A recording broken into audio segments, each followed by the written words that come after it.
On behalf of the staff and students of the Department of IT, I welcome the principal, the correspondent, the guest of honor, and all my dear friends to the 10-hour workshop on cybersecurity. Before we begin, let us all bow down and seek blessings from the Almighty. We have Mithun to lead us in prayer. Let us all bow down our heads and look up to our Father. Loving Heavenly Father, we come to this hour asking for your blessing and help as we are gathered today, Father. We are extremely grateful that you have given us good health and strength to face each day, even through this hardship, Father. We pray for your guidance in the matter at hand and ask that you would clearly guide us to learn through this workshop the spirit of joy and enthusiasm. Give us the desire to find ways to excel, help us to learn together and encourage each other to excellence, Father. And I ask all these things in the name of Jesus Christ. Amen. Thank you, Mithun. Now we have Blessy to read from the Word of God. Good morning. The Bible reading is taken from Psalms chapter 27, verse 1 to 10. The Lord is my light and my salvation. Who shall I fear? The Lord is the strength of my life. Of whom shall I be afraid? When the wicked, even mine enemies and my foes, came upon me to eat up my flesh, they stumbled and they fell. Though an host should encamp against me, my heart shall not fear. The war should be raised against me, in this will I be confident. One thing I have desired of the Lord, that I will seek after, that I may dwell in the house of the Lord all the days of my life, to behold the beauty of the Lord and to be inquire in his temple. For in the time of the trouble he shall hide me in his pavilion, in the secret of his tabernacle shall he hide me. He shall set me up she shall set me up upon a rock, and how shall mine head be lifted up above my enemies round about me? Therefore will I offer in his tabernacle sacrifices of joy. I will sing praise unto the God. Hear, O Lord, when I cry with my voice, have mercy also upon me and answer me. When they said, seek ye my face, my heart said unto thee, my face, the Lord I will seek. Hide not the face far from me. Put not the servant away in anger, thou hast been my help.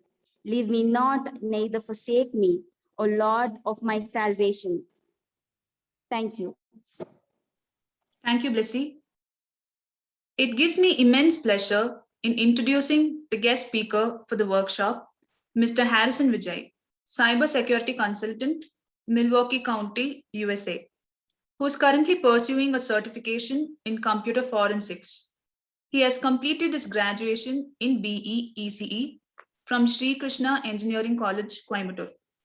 He kick-started his career in TCS as Storage and Systems Administrator and eventually stepped into cybersecurity to work in the areas of vulnerability management, security operations, and engineering. At present, he works as a cybersecurity consultant for one of the US district governments, Milwaukee County.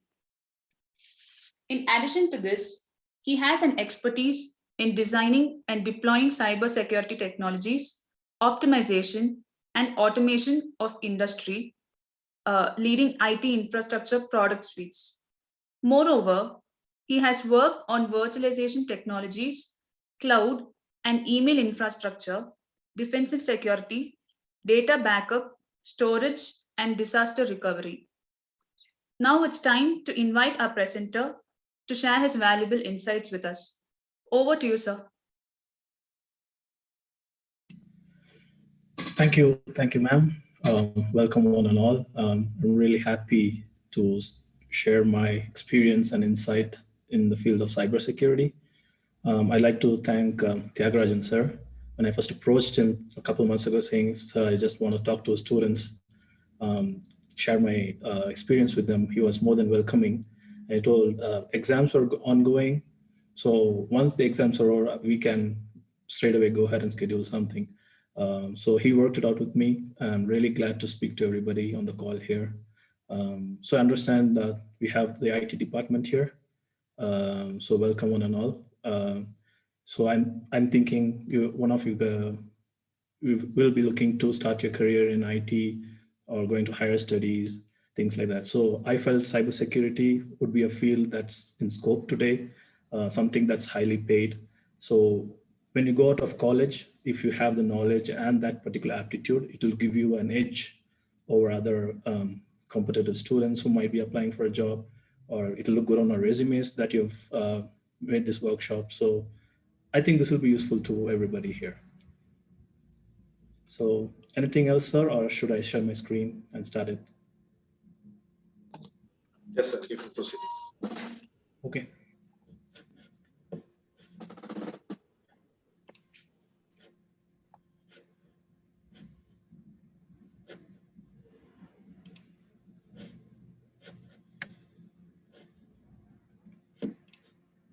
Let me know when you're able to see my screen.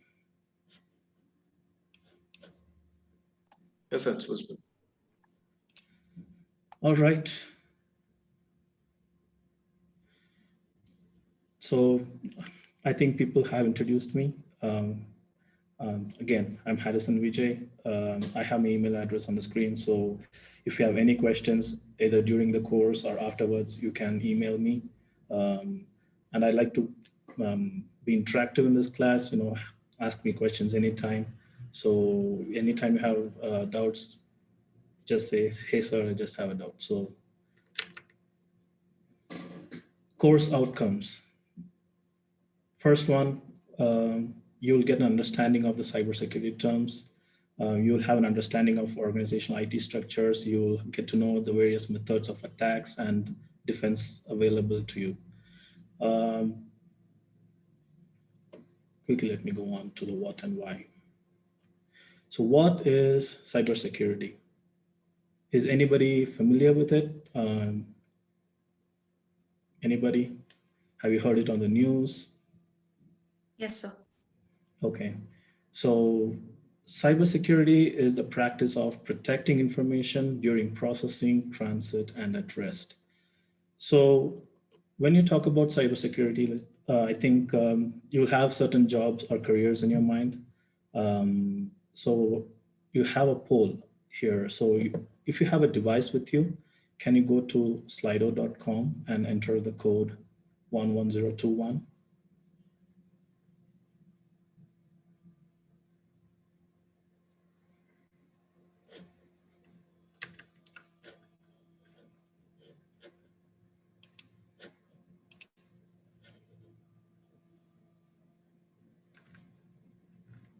Are you able to log into that poll?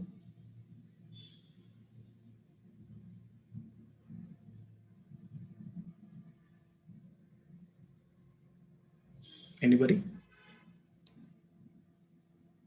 If you have a mobile device, you can also scan the QR code.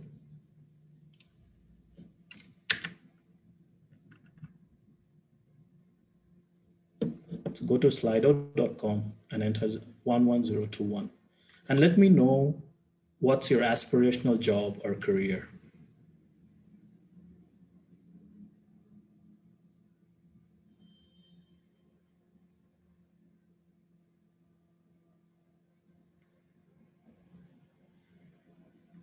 If you have difficulties, let me know. We have one response, I think.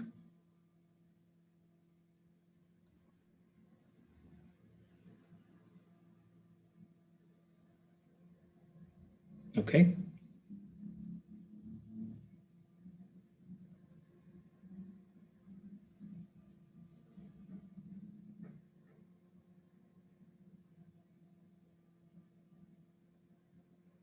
Any more responses?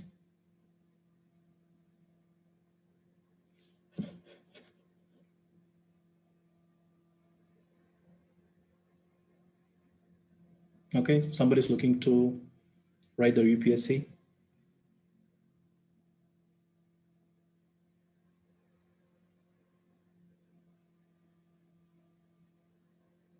Okay. So No matter where you start, cybersecurity is going to influence you. If you're looking at cybersecurity as a career, people from several fields, they come in, even mathematicians, statisticians. So when you go and enter into an organization, you'll start in either a software developer, systems engineer, network engineer, IT support. If you're studying MBA, you'll be either into finance or risk enforcement. If you're writing a UPSC Group 1, Group 2s, you'll be in law enforcement. You'll be in some capacity with the government. So because of how the digital economy is, you might see, 10 years ago, we didn't have Aadhaar or anything to do with mobile phones where you can transmit a lot of information. But nowadays you have your QR scanning, you have your OTPs. Even if you want to get your couriers, you go through a digital transaction. So when that's the case, no matter what you develop, where you support, or whatever job you're in, even if you're an entrepreneur, if you're a businessman, you might have to still be cybersecurity aware. So no matter where you go, you'll be able to transition into cybersecurity. If you're lucky, you might start a career as a security analyst. But when you're there, if you have the right aptitude, if you have the right mindset and the security knowledge, you will transition into a security role. So at the entry level, you'll have security operations, which is your defense team. You'll be monitoring for alerts. Any questions? So when you're a security analyst, you'll be looking at code. When you're developing software, you'll be analyzing the security of code. If you are into finance or risk management, if you're working with insurance companies, you'll be an IT auditor. You'll be going out to audit companies, look at their IT security practices. If you're in law enforcement, you might end up as a cyber crimes analyst. You might be seeing all over the news, right? Section 66A of the IT Act, we arrest this person or that person. Or if you're involved in a crime investigation, you might be investigating the actual computer, the actual network. So that's where you start off with as cybersecurity. At an intermediate level, you'll be a security engineer, where you're kind of the you're in the realm of deploying technologies. If you're into ethical hacking, you'll become a penetration tester. So you'll go to companies and try to discover vulnerabilities or hack their networks, and you'll be preparing reports for them to act on. When you're an auditor, you will be an advisor or a consultant to big firms. If you start off with cyber crimes, you'll be a forensic specialist. So even then, moving on, you'll still be able to evolve into roles where you're into risk management, compliance management, cybersecurity architect. If you really understand code, if you really understand operating systems, if you really understand assembly language code, you can do security research. You can research into malware. You can research into different type of vulnerabilities within operating systems. You'll help companies like Microsoft or Red Hat Linux fix their problems. So there is immense scope in cybersecurity, and it is a well-paying career. There is a lot of demand for cybersecurity. So according to some reports, it's growing at least 40% in the last 5 years. And cybercrime is costing the world a lot, especially the US. Companies are being attacked, held for ransom, and they are paying out millions of dollars to hackers. So they are trying to invest back into cybersecurity, hiring good professionals to help defend their infrastructure. Even within India, we'll be short of 3.5 million security professionals by the end of this year. So companies are looking out for the right people. So my aim with this course is to give you the knowledge, the aptitude to kind of start off earlier, to say, hey, I know these terms. I know what's encryption. I know what's hacking. And when you start off with, as for example, a software developer, even when you're writing code, you must be aware of the security practices that are involved in it. How do I develop secure code? How do I defend my organization? What kind of information I am handling? So all these things, when it comes together, you'll look as a better professional among your colleagues. So that'll go a really long way in helping you to advance your career. So any questions so far? So I have one question, sir. Sure. So is cloud computing and cybersecurity are same, sir, or they have any difference in them? So cloud is a very broad concept in the sense where you're transitioning all your computing over to a big infrastructure like Amazon or Microsoft. So today you have your laptop with you, right? Or your mobile device. That's your private computing platform. So what if you transfer that computing to Microsoft? So when you look at a desktop, it's a very small workload, right? But when you look at a big company like Instagram, they cannot run their web servers on hosted infrastructure. Like they cannot do it on your desktop or a small data center. So they transfer the computing platform entirely to a third party. Okay, so cloud computing is just a generic factor where you transfer your resources or your computing infrastructure to somebody else. Okay, so your desktop will be just accessing the cloud. Okay, so when you access Gmail, for example, so is Gmail exactly on your computer? No, right? It's on the cloud. So you download email from the cloud. So the platform is out there. Cybersecurity, I will say it's about protecting information either on the cloud or on your laptop or for your organization. So it's mostly about protecting information wherever it is. So does that clarify the question? Yes, sir. Okay. So they use cybersecurity transaction of data between clouds, sir. It could be data in transition between cloud environments.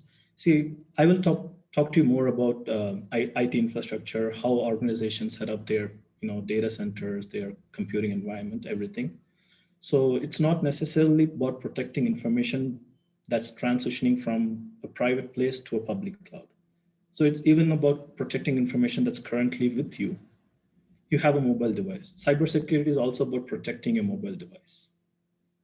So to understand Android operating system. So what are the security controls within it to protect your information? So when you log on to Facebook, for example, right? So with Facebook, you can control what information you can share with other people. Do you do that? So do you say, only these people can see my status? Even in WhatsApp, right? You can share your status with different people. So that you're implementing some kind of access control within your Facebook page, right? So that's cybersecurity in some time. So they're giving you the ability to protect your information. So today, like how cash is valuable to you, right? So 10 rupees, 5 rupees, it has some value. Information possesses even more value. So it may be equivalent value to cash. So you have to understand that your information, like Mithun, your Aadhaar number, okay, your date of birth, your bank credentials. So all these are valuable information, right? So anybody can, if they get hold of your Aadhaar card, your date of birth, things like that, they might be able to fake your identity and apply for schemes with the government, for example, right? So you have to be able to assign a value to your information, like Midun's information is valuable. Similarly, your information is also valuable to Facebook. Okay, because they monitor how you browse information within Facebook and they get to display ads, right? So your information brings profit to Facebook. And that's a realm governments are always in conflict with Facebook saying, hey, you are using other people's information. Facebook has been accused of influencing even elections in the US. So they derive value out of your information. So it becomes their responsibility, in some ways yours, to protect it. And because even hackers are interested in your information, because if they get hold of your information, they might abuse it. They might sell it on the dark web. They might be able to print a fake identity card. So at every level, you have to recognize your information is valuable and you got to protect it. So that's cybersecurity in general.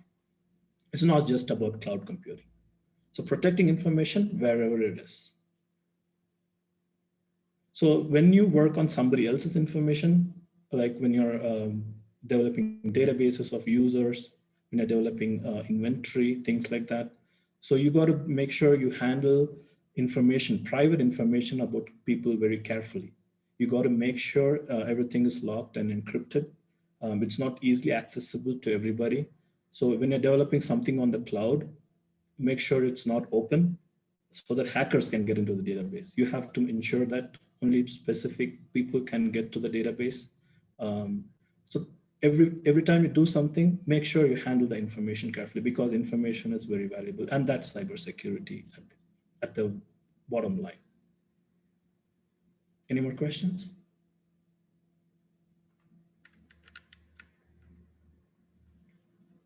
Okay.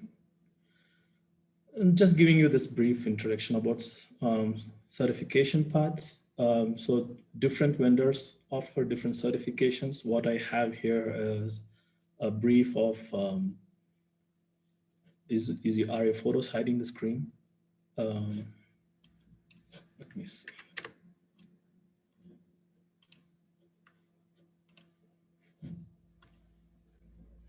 So these are the certification paths.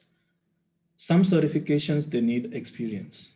Some don't. So Security Plus and CEH, Certified Ethical Hacker, they don't need experience. They recommend it, but that's something you can pursue after you land your job. So there are other certifications that might require 1 or 2 years of experience. Are you able to see my screen where I have the certification list and the rates involved? Yes, sir. Okay. Yes, sir. So you have CompTIA Security Plus. That's the beginner entry-level exams. They don't have to have experience, but they recommend you have some experience to attend it. I'll share this list with you afterwards.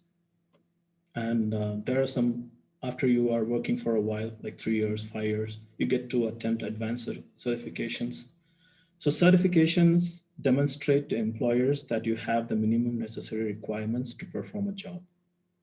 So you might have an experience, but you will also need a certification to validate that experience.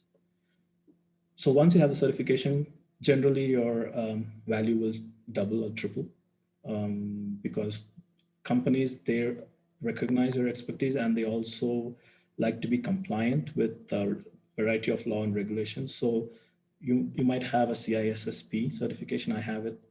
So that tells that the companies are hiring people, they are competent, and they are capable of protecting the information they have. So these are some of the options you can pursue.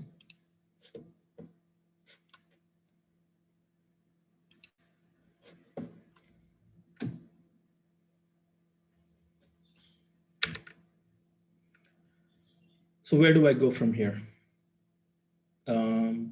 First of all, before you leave college or soon after you leave college, so if you are planning a career in cybersecurity, have an understanding of networking.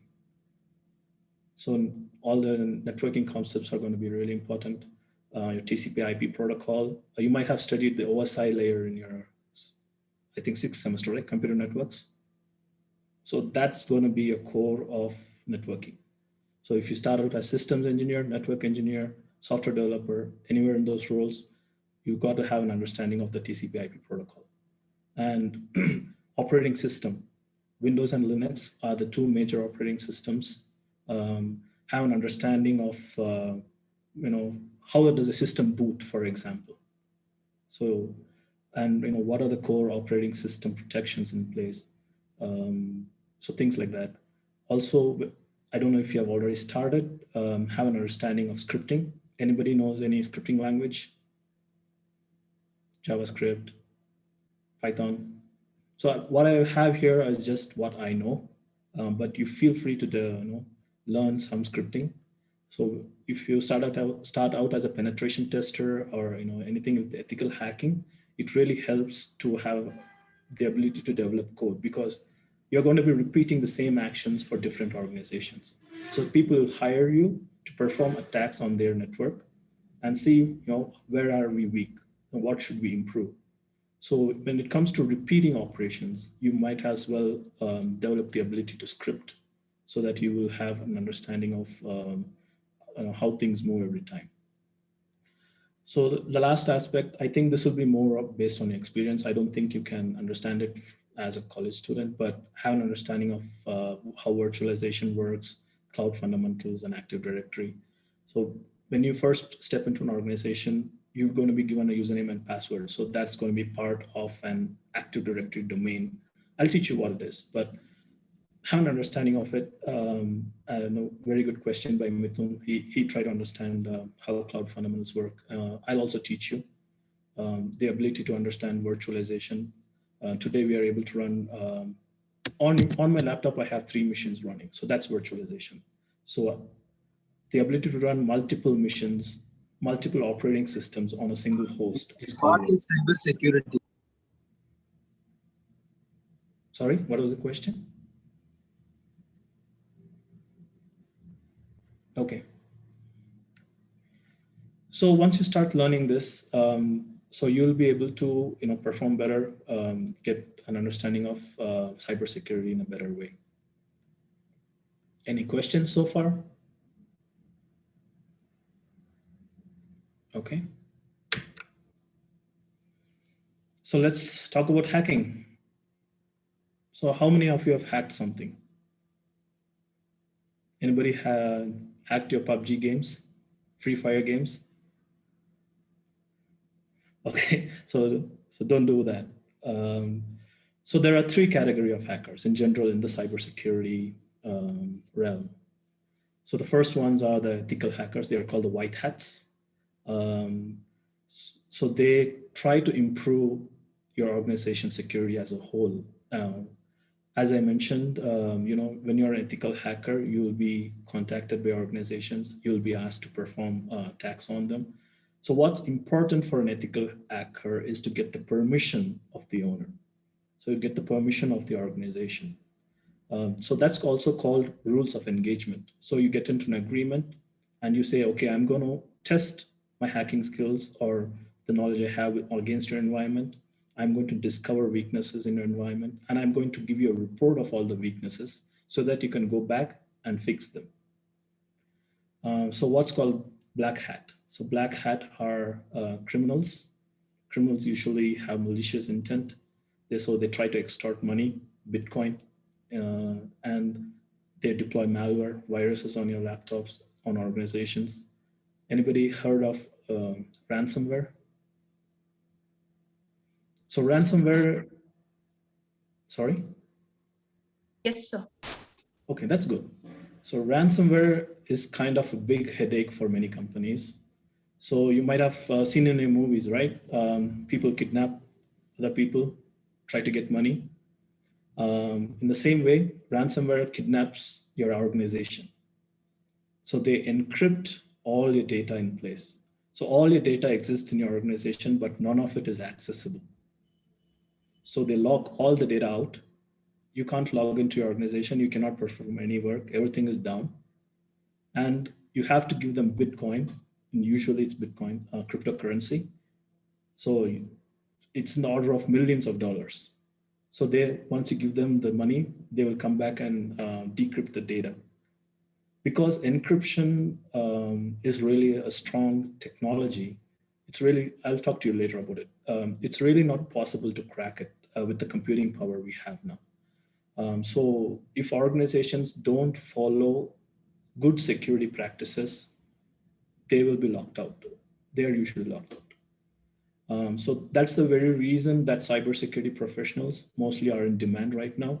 Everybody is trying to protect their organizations from ransomware.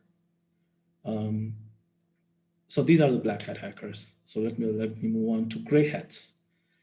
So gray hats are kind of in the gray area, as you say. The only difference between white hat and gray hat hackers are they usually don't seek permission. So they want to extract some kind of profit from organizations. So they try to scan your network. They say, hey, you have this weakness, but give me some amount of money, but I'll help you fix it. So I think there was one incident where the Facebook CEO's account was hacked. So this is an example of it. So he hacked CEO's account and he posted a message on his wall.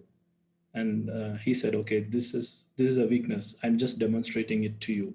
I don't have anything else to do. So I'm a security researcher.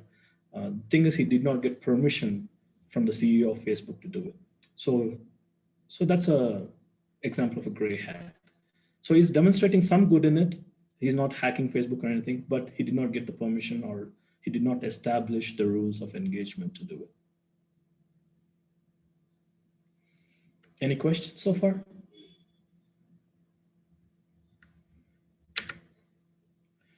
Okay, so if you are ever into cybersecurity, you should always be bound by a code of ethics. So because, for example, if you're a police, right? So you take an oath.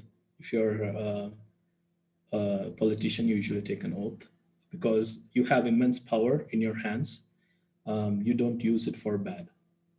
So similarly, as a cybersecurity expert, we are bound by a certain code of ethics. We always stick to the good side of the law. So many countries have developed immense monitoring mechanisms. So if you ever end up on the bad side, you'll be blacklisted or you're going to be going to jail. So never ever use cybersecurity for bad purposes.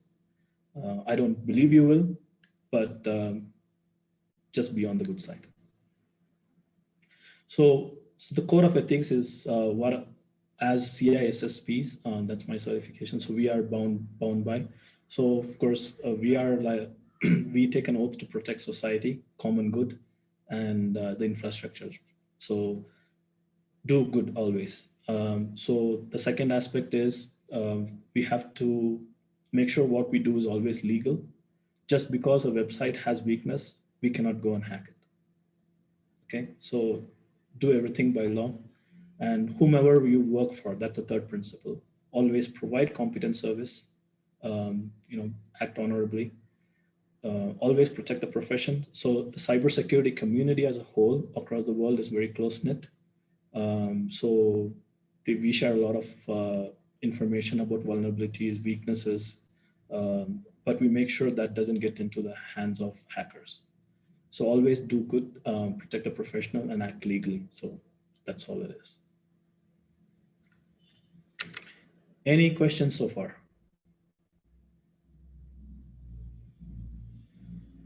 Okay. So when you're in the security realm, when you join a cybersecurity team, so it's not just about hacking. You might be part of different teams within cybersecurity. So I'm just showing you different teams, the wheel.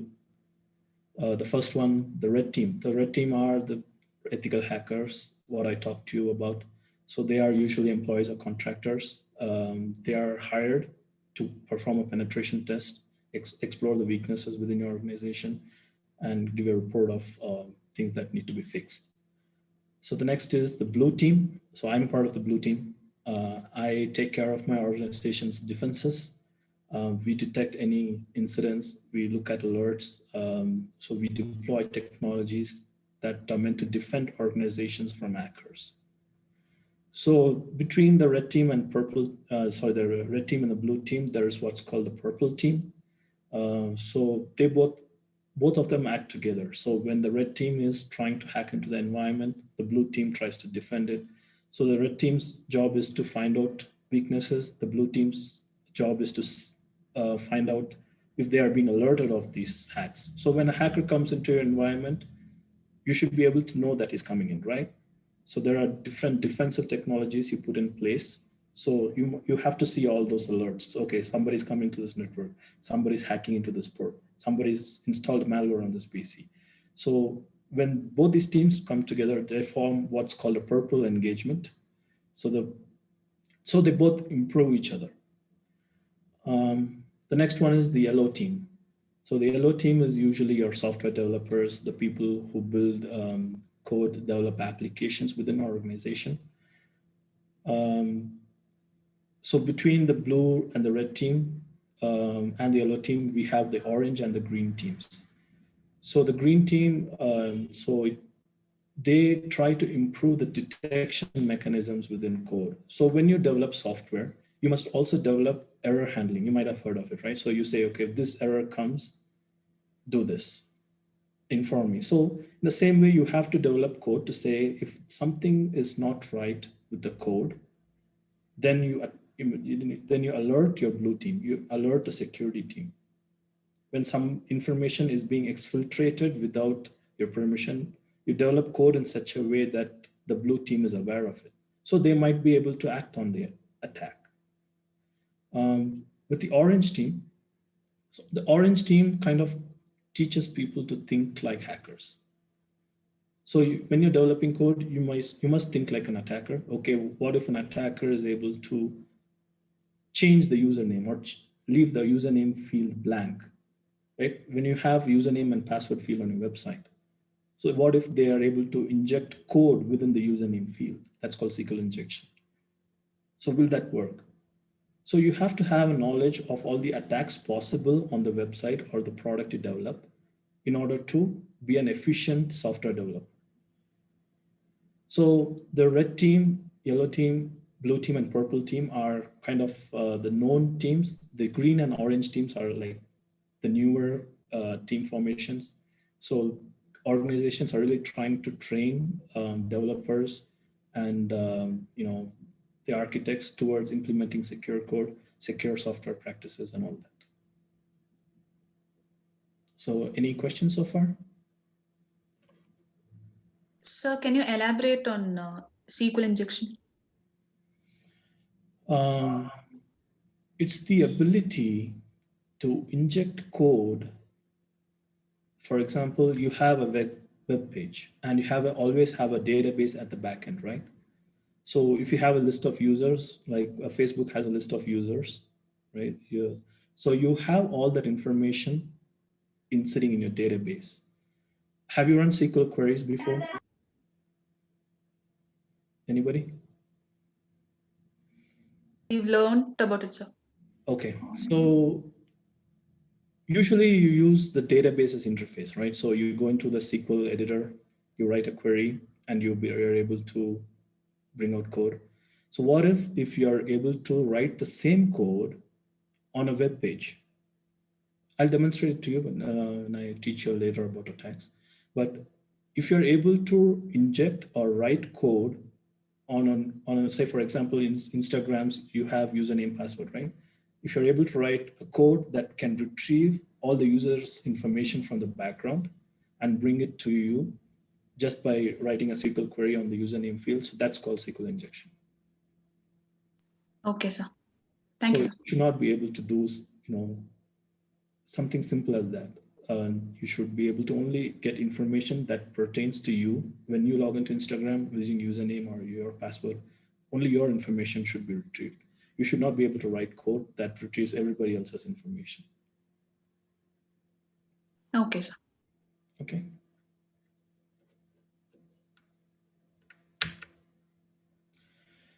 Okay. So let's say you're in charge of designing a bank or establishing a bank branch. Let me know what are the critical security controls you might have. So what are we trying to protect in a bank?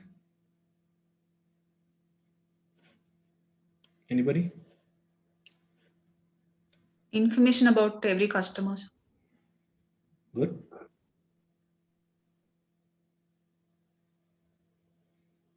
What is the most important asset in a bank? So account details. Good. The most important asset is cash, right?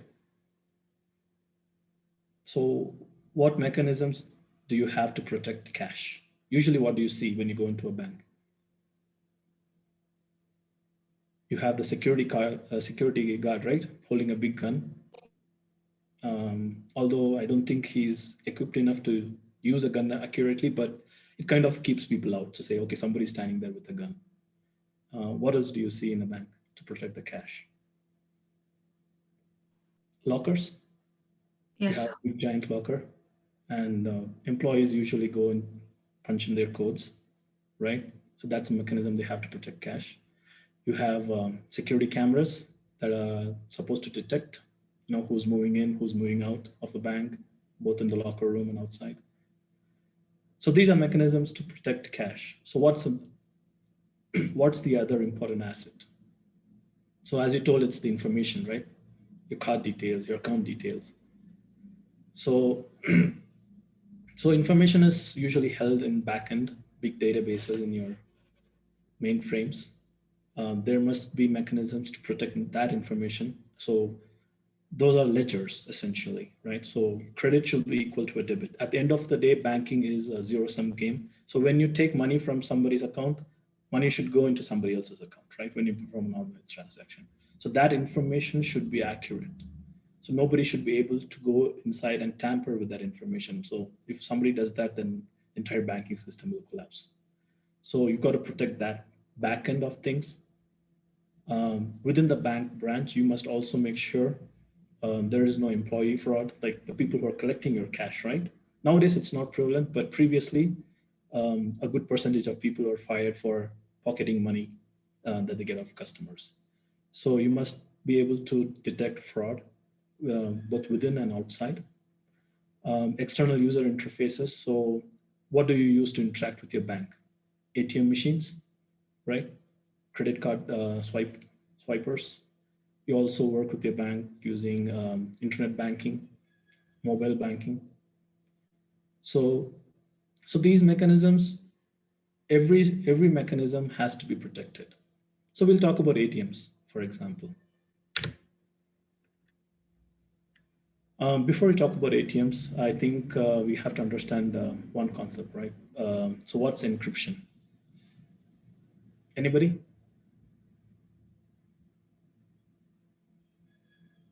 Anybody knows the term encrypt? So changing raw data to unreadable forms. Very good. So you take plain text and you scramble it so much so that the output is not recognizable. So there are 4 aspects to encryption. You have a plain text, which is human readable form. You have the algorithm that encrypts it. You have a key that locks the information or unlocks the information. And you have a ciphertext. So that's the unreadable text. So the decryption process is the reverse of encryption. You take a scrambled piece of text, you apply the algorithm and the key, and you get plain text. Everybody's clear so far? Yes, sir. Sounds good. If you think I'm going really fast, let me know. Okay, let's get to ATMs. So what's on your ATM card today? Anybody has an ATM card, debit card, parents card? Have you seen it? Yes, sir. Okay. Yes, sir. Today we have the chips, right? Your ATM card. Have you seen the golden chip in front? Yes, sir. So those days when ATMs were first made, they just had the magnetic stripe. Even today you have it at the back, right? As a backup, because when you go internationally, you might not have the chip enabled in all countries. So banks usually have your magnetic strip. But in those days, we just had the magnetic strip. So when security engineers first designed the ATM card, right? So they put in the card or account number, version number, and the expiration date in plain text. And you have a PIN with your ATM card, right? So they encrypted that PIN, they scrambled the PIN, and they wrote it on the magnetic strip. So they thought, okay, if a hacker was to able to get hold of an ATM card, he will know the account number, version number, and everything, but he won't know the PIN, right? So that should be a secure system.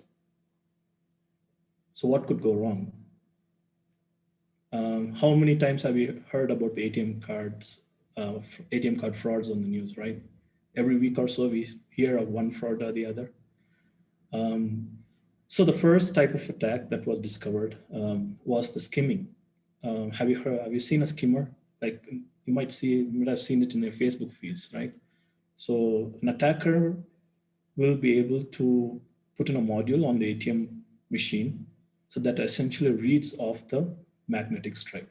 So because your card number, everything is printed in plain text, so the skimmer will be able to extract the information. And you might have somebody looking at what PIN you're typing in. in some news, I think they had even video cameras installed in the ATM centers where they are able to see what PIN you're typing. So it's just a matter of extracting the account number using a skimmer and knowing what PIN you're typing in. So they were able to transfer the magnetic stripe onto a duplicate card, and they were able to extract, do authentications that way. In one case, a person working at the petrol bunk in the UK, so discovered that card numbers were sent in plain text. What he was able to do is set up a tap in the wire that connected the petrol terminal where you swipe the card, right? And to the bank, he was able to set up a tap in between, and he's able to read off all the card numbers. For the PIN, he was able to look at the gas stations or petrol stations, video cameras, and he was able to take out the PIN. So these are some of the ways people devised ingenious ways to get hold of, the card numbers and the PIN numbers. So when security engineers designed it, they were looking at it from a very high level and a complicated level, trying to figure out all the encryption behind it. But people devised simple ways to get around it. So another attack, so the relationship between the account number and the PIN. So one of the programmers, he was looking at the ATM card, and what he did was he just took out his account number from the card and he wrote his wife's account number on it. In those days, ATMs, they were designed to function locally. So today when you enter your PIN, the ATM PIN gets verified against your bank. So there is an online transaction. So in those days, those kind of transactions were very expensive. So ATMs had to verify the PIN locally. So when you enter your PIN, so ATM gets it in plain text, it has a key that decrypts the encrypted PIN on the card. So it will unlock the PIN and it will match both numbers. Okay, whatever you entered and whatever was unlocked, whatever was locked here, is it the same? It was able to perform the transaction locally. So a developer, what he did was he just replaced the account number with his wife's account number. So because there was no relationship between the PIN and your account number, it was able to process the transaction. So all it did was verify if the PIN was correct or not, right? So if you had 5778 encrypted on the card, and if you pinned in 5778, ATM was able to only verify whether the pins are equal. It did not verify whether the PIN matched the account number. So he was able to replace it with his wife's account number, and he was able to withdraw cash from his wife's account number. So expanding upon the concept, what he did was he went to the ATM. So in some countries, ATMs were designed to print out the entire account numbers on the receipt. So you get a receipt, right, once you withdraw money. So ATM numbers printed out the full account number. So he was able to get a bucket of receipts, and he had all account numbers printed on them. So he was just using the same PIN number, slapped it onto different cards, and he was able to withdraw humongous sums of money. So when you design secure systems, make sure they work well together. So there should be some cohesion between things. So we all know encryption is difficult to break, but look at how people were able to devise ways around encryption. So the last one, cache retraction problem. Did anybody see news last month where frauds were able to block the sensor in the ATM and they were able to withdraw huge sums of money? Okay, so this problem, I think it came in the news in the month of May. So ATM machines were designed to retract the cash back if you don't take it out like after some 20 seconds or so, right? So bankers were thinking, okay, what if somebody is doing a transaction and if they forget to take out the cash, right? So they felt that the next person should not be able to come in and pluck the money. So they designed a system in which the cash was retracted back to the ATM if it wasn't taken out after a certain time, and the amount was debited back into your account. So they thought this was a good design. So the criminals, what they thought, okay, let's test this. So they went into the ATM. As soon as the cash came out, they took out the cash, And there was a sensor that detected whether a cash was taken out or not. They put their hand in it and they blocked the sensor. So after 20 seconds, the ATM thought, okay, they did not take the money, and it went back in. They took the hand out, and the amount was debited back into the account. But the criminals had their cash in the hand. So I think they took out about 92 lakhs worth of money in different ATMs before they were caught. So no matter what, how encrypted it is, so people were able to bypass all the security protocols. So what I'm telling you is, when you design something, keep people in mind. So people are the genius behind everything. So when you think about hackers, don't go really complicated. Think about the fundamentals of how people behave. So what's the psychology behind it? And I think you will be able to design a more secure system. Any questions so far? No, sir. Sir, one doubt, sir. Sure. So you said for decryption, it takes more complex time, no, sir, before in the start of the session. So you said you said more examples about hacking system. You said they were able to easily decrypt the data and they can get money from the companies by blackmailing them. Like so, it is dependent on the algorithms they use or the code complexity of code we use, sir? So you can decrypt something only if you have the key. Okay. It is very difficult to decrypt data with otherwise if you have a really good encryption system. So even the good people use very strong encryption systems. Even the criminals use very strong encryption systems. But the difference is, if the criminals have the key, you have no way around it. You got to get the key. That's why you pay money to the hackers. You can't really go back from a ciphertext to a plain text without the key in today's computing resources. So if the criminals manage to encrypt your data with a really strong algorithm, without the key, you won't be able to decipher it or decrypt it. So you pay the attackers for the key because you'll be able to decrypt information back into plain text. So the key is what's important. So who possesses the key? If you possess it, that's your PIN number, right? So with ATM, when you type in your PIN number, so that's your key. Only using a key, your ATM is able to decrypt your card details today. So you pay the attackers for the key, not for the algorithm itself. So algorithms are really strong. So that's why when I mentioned the ATM card, so engineers thought it was very safe to put a strong algorithm and encrypt this. But criminals are not going for this because they know it's going to be really difficult to decrypt it without the key. So they go around it. They go around it and design ingenious ways to get the key. That's your PIN number, or skimming details and things like that. Any more questions? Do you understand that?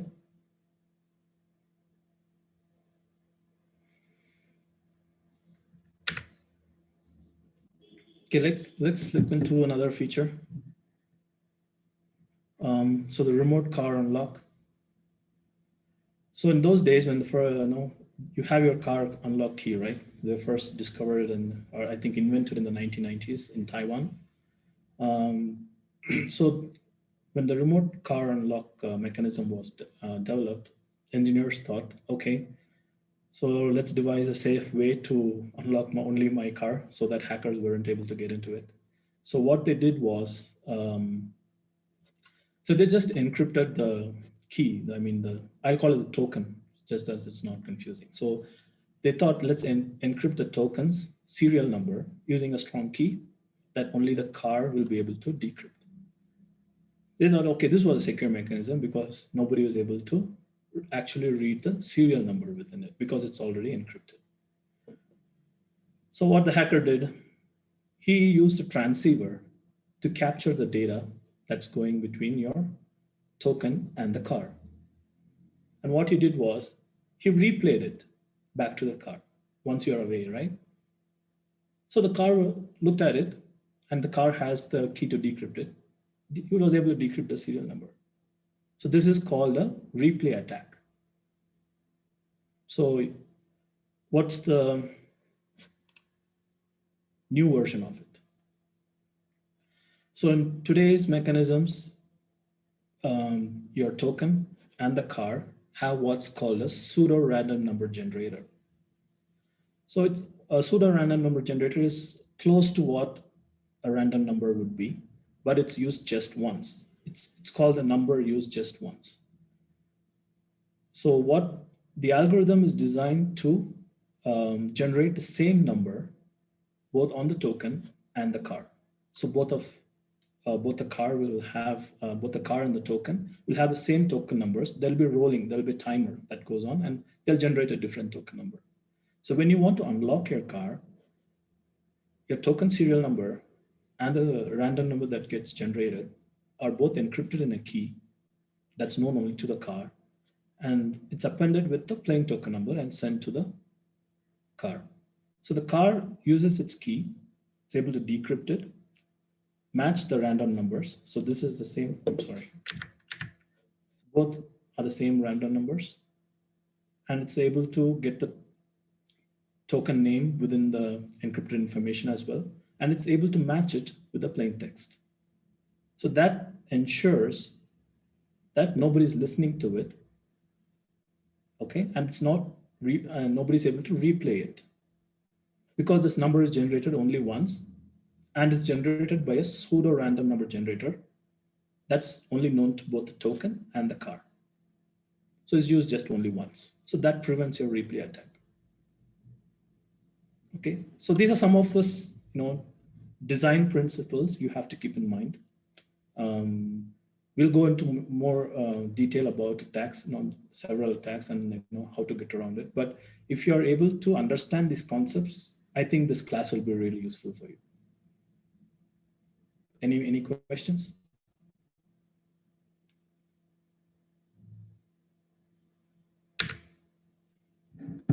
Sir, do we have a hard stop at 12, or do we have time left? No, sir, we'll stop at 12. We'll have it next class, sir. Is it fine, sir? Yeah, that'll be fine. I mean, if we stop somewhere in the middle, I think we can continue in the next class. So I have a question. So I just posted on chat box. How do I get it? Okay.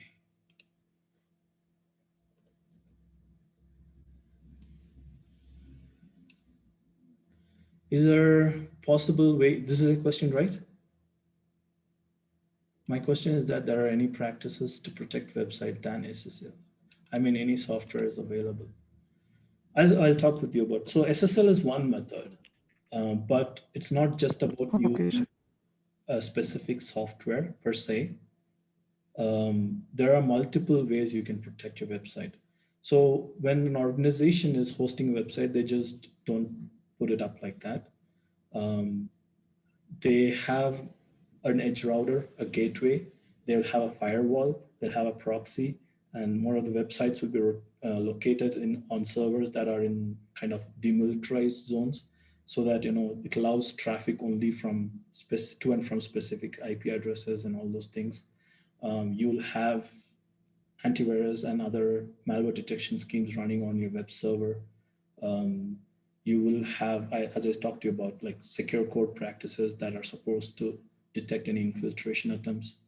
So you'll use whatever is the latest software, because you don't want to use software that's like 15 years old to develop code.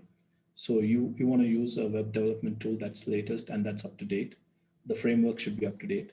And when you talk about databases on the back end, you have to use a most recent version of a database. So you got to make sure the data is encrypted when it's stored. You got to make sure only the admins have access to the database, and the user who's logging into your website only has access to his or her information. So there are several mechanisms around it. So there's not like one software can do all these things for you. Yes, sir. Did that answer your question? Yes, sir. I get it, sir. Okay.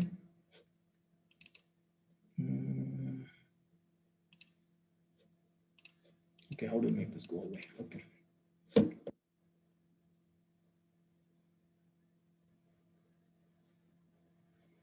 Okay.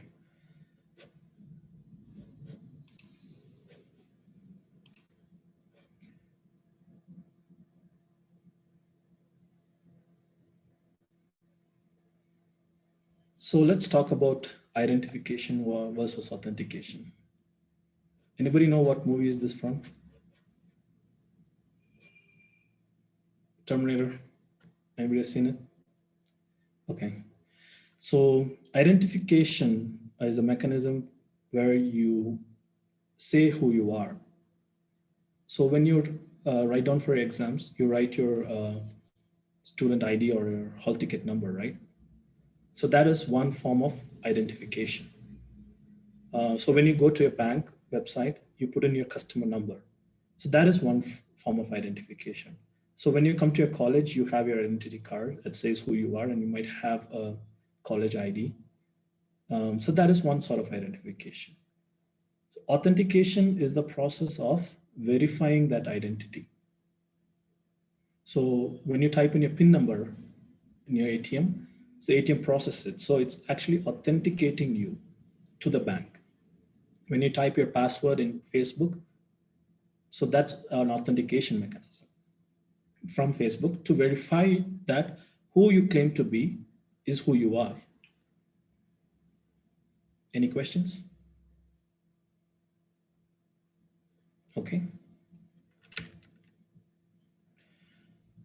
So usually there are 5 factors of authentication. So we talked about the password or PIN always. So that's something you know. Your mobile phone or card, if you use it to authenticate something, say for example, you're getting a courier or you're purchasing something from Amazon. So sometimes you get that OTP, right? So that's something you have to authenticate. So when you use your credit card or ATM card, so that's something you have. Something you are, the next one is fingerprint or an iris scan. So when you enroll for Aadhaar, they usually take your fingerprint or your iris. So that's something you are. So somewhere you are, that's your location. Some banks or other critical websites, they will be able to know that you have changed your location. Say, for example, I'm logging in from India today onto my bank account. 5 minutes later, someone is logging in from the US. They'll be able to track something like that using your IP address, geolocation, or your mobile phone's location. So they'll be able to say, okay, this is unusual. So that's something you are. Something you do is a gesture or pattern, where you have your pattern on your mobile devices, you have your face scan for your iPhone, so things like that. So any type of authentication will involve just these factors. So when you use 2 or more factors, it's called multi-factor authentication. So when you log into your bank or to make a transaction, you type your customer ID, your password. When you are at the final step of initiating a fund transfer, the bank sends you an OTP. So you're using something you know with something you have in order to generate a fund transaction. So that is a more secure practice of authenticating. So you have to use 2 or more factors of authentication. All right, how much time do we have? Choose the best password. Last question. So if you log into slido.com and give you this code. So rewards to anybody who finds out the best password among all of these. So when you log into Facebook or Instagram, or when you try to create a new account, you're usually asked to select a password that has capital letters, small letters, and numbers, sometimes even symbols. So that's just not the best password. The best password, according to me, is something that's something that is complicated, as well as something you can remember.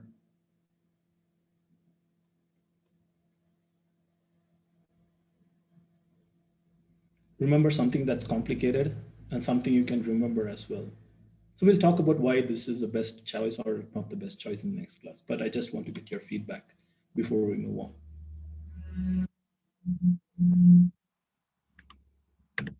Okay.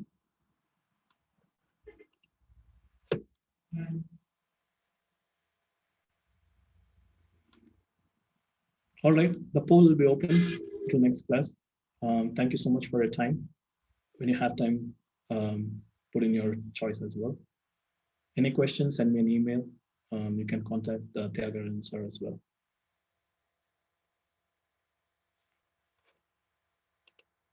So anything else?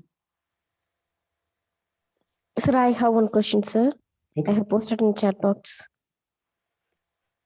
So, what are the biggest cyber security threats right now, sir? That's a really good question. As I mentioned, ransomware is the bigger cybersecurity threat right now because of the potential for income. So previously, the biggest one was the ability to steal your information. So say for example, social security numbers in the US, Aadhaar card in the in India. Similarly, different countries have different unique identification numbers. And if they manage to steal some other information from you, they were able to go sell it on the dark web, where they were able to prepare fake identities. They might be able to apply for unemployment. They might be able to apply for different things where they can get benefits out of it. So that was usually the top one until 2017. But right now it's ransomware. That's the top one. Where data is encrypted, you have to pay the hackers money in Bitcoin, and they get to release your data. So there are other things where there is no benefit to hackers, like where they perform a denial of service attack on your organization. They take your website down. You might have heard on the news about Taliban writing their messages on US websites, right? So those sort of things, they take place, but they don't really benefit the attackers as much as ransomware or stealing your identity and making use of it on the dark web. Thank you, sir.